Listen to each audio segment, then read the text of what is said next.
Bahasa simbolis berkantor di IKN.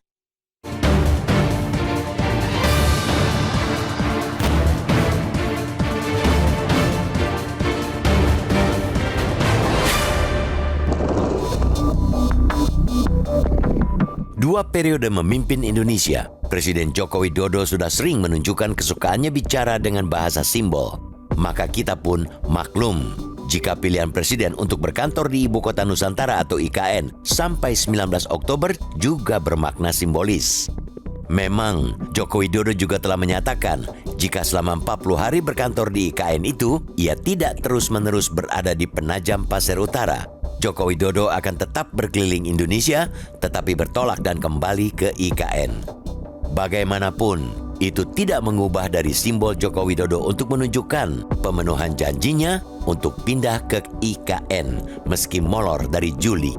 Tidak hanya membayar utang sendiri, Joko Widodo sekaligus memberi beban yang sama pada Presiden terpilih Prabowo Subianto.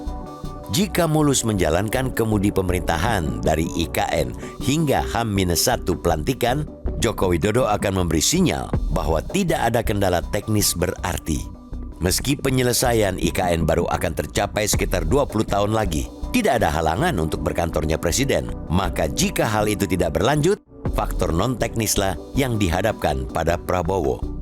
Bahasa simbol ini juga sejurus dengan berbagai pernyataan Joko Widodo untuk memastikan legasinya diteruskan. Salah satunya pada saat memberi arahan ke pejabat TNI Polri di Istana Negara IKN, Kamis 12 September lalu. Joko Widodo mengungkapkan bahwa Prabowo pernah menjanjikan percepatan pembangunan IKN.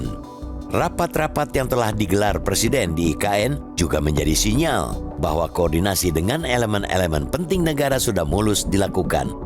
Sebelumnya pada 13 Agustus 2024, Presiden sudah memberi arahan kepada kepala daerah seluruh Indonesia. Dalam acara di Istana Negara IKN itu pula, Joko Widodo menyebut jika Istana IKN berbeda dari Istana Negara Jakarta dan Bogor yang berbau kolonial.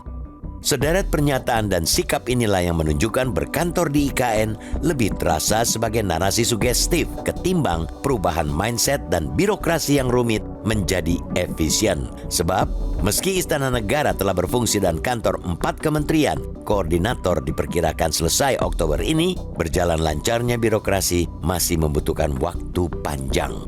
Terutama, hal itu tergantung pada tuntasnya infrastruktur penunjang yang dapat membuat kepindahan sebagian ASN dapat terlaksana.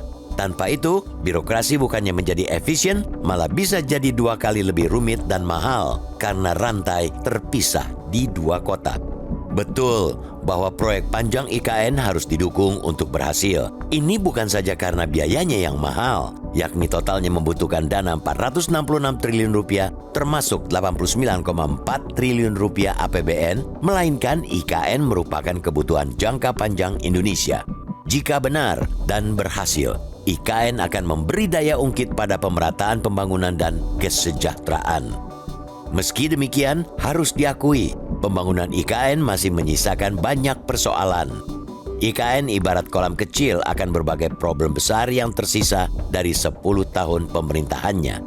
Ultimatum penggusuran 200 masyarakat adat oleh otoritas IKN sungguh sebuah ironi di balik klaim IKN sebagai forest city yang serba canggih. Ketidakjelasan ganti rugi menambah derita masyarakat adat yang sudah dibuat menjadi gelandangan masa depan akibat revisi Undang-Undang Nomor 3 Tahun 2022 tentang Ibu Kota Negara oleh DPR yang memberikan hak atas tanah lebih dari 100 tahun kepada investor. Sebab itu, di hari-hari terakhir, semestinya Presiden tidak hanya menjadikan IKN sebagai pangkalan untuk berkeliling Nusantara.